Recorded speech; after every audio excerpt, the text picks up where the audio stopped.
Kalau penjelasan dari Pak Kapolda tidak ada penembakan kampus, tetapi kalau penjelasan dari mahasiswa kan berbeda lagi. Kan saya menyampaikan penjelasan kedua-duanya. Ya hari ini kita bertemu ya, kemudian bertanya sih apa yang terjadi dan tadi saya sudah mendapat penjelasan secara komprehensif dari teman-teman Presiden mahasiswa dan kemudian dari Pak Rektor. Yang intinya menurut saya dalam kegiatan berdemonstrasi unjuk rasa saat ini sangat memiliki potensi masuknya berbagai kalangan kelompok yang tidak ada kaitannya dengan kampus, yang tidak ada kaitannya dengan tuntutan, sehingga sering terjadi chaos ketika pelaksanaan kegiatan. Walaupun teman-teman yang dari Presiden Mahasiswa Unisba ini kan jam 5 sudah pulang, kan? Sudah kembali ke kampus dan tidak membuat kegiatan yang melawan undang-undang, tidak ada keributan, tidak ada konflik sebenarnya.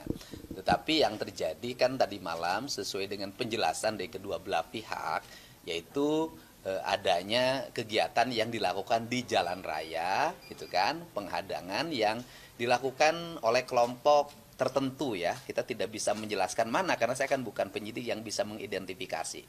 Tetapi kemudian terjadilah konflik di jalan, dan konflik di jalan itu segala kemungkinan akan terjadi karena pada waktunya malam hari, kemudian kedua belah pihak sama-sama sudah lelah sampai malam.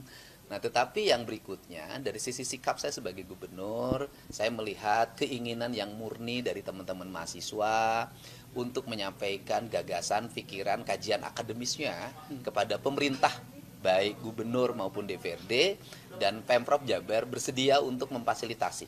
Nanti pimpinan DPR, para ketua fraksinya hadir, dan saya minta seluruh mahasiswanya serentak untuk hadir, menyampaikan pendapat, dan murni kalangan mahasiswa. Sehingga pada waktu dialog, tidak lagi ada orang yang melempar bom molotov, tidak ada lagi orang yang melempar petasan atau kembang api yang justru bertentangan dengan prinsip semangat dialog itu. Kalau Pak Dede sendiri mungkin sudah ada dialog mungkin dengan kepolisian atau Polda Jabar, kenapa sih hal tersebut terjadi yang semalam itu sepertinya ada apa mungkin? Ya sebenarnya kan kalau dari penjelasan Pak Kapolda tadi kepada saya bahwa selama perjalanan malam itu ada namanya patroli gabungan TNI Polri. Pada saat gabungan TNI Polri berpatroli itu ada orang yang melempari dengan bom molotov, sehingga karena dilempari oleh bom molotov tentunya kan ada perlawanan yang dengan membubarkan kumpulan mereka agar jalan segera dibuka dan digunakan untuk umum. Intinya itu saja sih. Dan kalau penjelasan dari Pak Kapolda tidak ada penembakan kampus, tetapi kalau penjelasan dari mahasiswa kan berbeda lagi. Kan saya menyampaikan penjelasan kedua-duanya. Ya.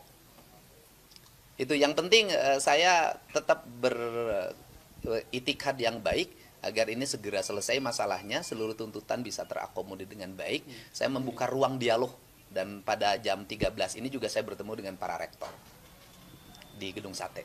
Ya. Antisipasi agar hal ini tidak terjadi lagi seperti apa Pak dari Pemprov Pak? Ya antisipasinya di gerakan kemahasiswaannya juga. Artinya yang gerakan kemahasiswaan harus betul-betul murni, tidak boleh tersusupi. Dan waktu kegiatan unjuk rasanya sebaiknya tidak menjelang malam, tapi dilakukan pada siang hari. Kalau bisa sih jam 17, jam 18 sudah selesai. Sehingga terbebas dari orang yang tiba-tiba pakai baju hitam, kemudian mukanya ditutup, lempar. Yang seperti itu kan terjadi.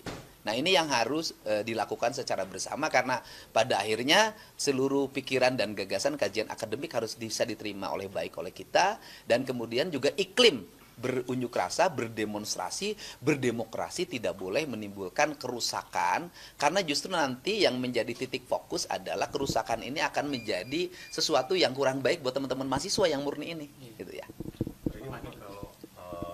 Antisipasinya jika misalnya tidak ada demo lagi untuk mengantisipasi kelompok-kelompok tidak bertanggung jawab yang memakai serba hitam ini untuk datang ke lokasi unjuk rasa gimana mungkin antisipasinya? Antisipasi pertama kan ada manajemen pengelolaan demonstrasi ya, karena saya dulu pernah jadi aktivis jadi tahu. Kemudian mereka kan biasanya terbarikade, punya ciri-ciri, punya kode-kode, ketika ada penyusup langsung diambil alih, dikeluarkan.